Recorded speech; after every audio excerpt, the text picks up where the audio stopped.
a lot of people shaking my hand with a firm grip. Let's talk about that, because I'm not going to sit here and pretend to you that I know the first thing about late 90s garage or the garage scene. I was jumping around London indie clubs like Metro on Oxford Street and LA 2 around that time to the dying embers of the Britpop scene. So I can appreciate like the garage was a thing because I was aware of it in the background. But you not only have like some, what I'm told are like amazing garage tracks. I'm starting to sound like a dad. I'm worried that I'm starting to sound a bit like Richard Madeley right now. So the garage scene, like I'm not going to pretend I know, but basically you got some great tunes in there and you've got some garage stars in there, don't you? Yeah, yeah, we got some legends Sorry. in there. We have Dad. Oh my God, we got some real UK garage legends in there, and it's great. I mean, in terms of the music, we didn't get as much music as we would have liked because our budget was so tiny, but we were able to cram in as many seminal records as possible, and because of that, you know, the needle drops are they're really satisfying if you know the tunes, and even if you don't know the tunes, we use some of the songs in quite a cinematic way. For instance, Little Bit of Luck, which is a song that hopefully is on your radar. It was a big pop hit as well as being an underground smasher. Like, nah, mate, I don't know.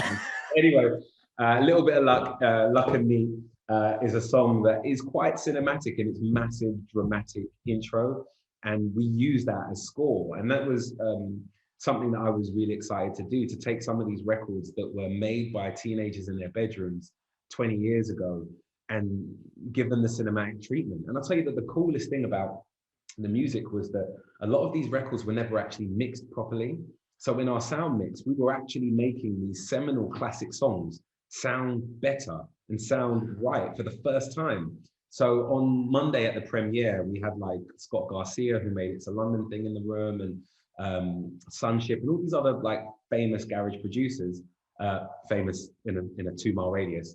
And when these records came out the speakers in Screen 1 at Ritzy, Brixton, everybody sort of sat up because we never heard the record sound that good. And it was just a real cool moment for me. You know? That's incredible. So what did the artists think when they heard their songs for the first time in a mix that they'd never heard before, that quality? There was a lot of people shaking my hand with a firm grip. And I'll tell you the funniest thing was there were a few producers that sort of stopped me and were like, look, I know that we agreed to license the record for the film, but you played it for like 3 minutes. We thought it'd be like 10 seconds. This is incredible. You almost played the whole song. And it was just really cool because, you know, these guys have never been honored. Their music has never been put on the pedestal I feel it deserves. And growing up in a city like London, you just get so used to seeing art exhibitions, photography openings, documentaries and films about punk, ska, mods and rockers, and it's never been done for UK garage. So I'm just really chuffed that I've given these guys who defined my formative years they're just due. And you actually did a stint on was it a pirate garage radio station at one point? Yeah, prior to joining Radio 1, I was on a North London pirate radio station called Freak FM. So I was 17 years old, avoiding DTI and buying records and going up this tower block and playing music to North London. Yeah.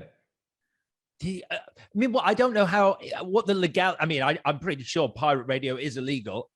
Did you ever? Was there any fear? Did that sort of energize you, like the actual idea that you might get caught? Did anyone ever get caught doing pirate radio? Oh yeah, well, when I was 14, I moved from north to south. So I was on a South London station called Taste FM as well. And there was a couple of times that the station got raided and I just about circumvented the DTI, which was the Department of Trade and Industry. They were like a whole section who would confiscate records and take rigs and, you know, basically throw people in jail for broadcasting illegally. So I just about avoided it, both north and south of the river.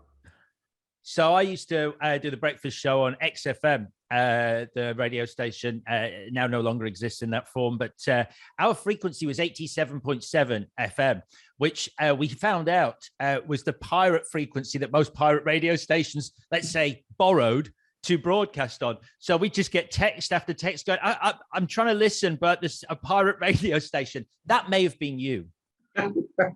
No, you would have known it was me because I would have been saying the most stupid things and you definitely would have been like, I recognize that voice. It would have been me. 17-year-old excited me. Hello, Alex here. Thank you for watching this video. I hope you enjoyed it. If you want to get in touch with us at all, for any reason, you can find us on Twitter and Instagram at JTFpod. And don't forget to subscribe to the full audio podcast on Apple, Spotify, or wherever you get your pods.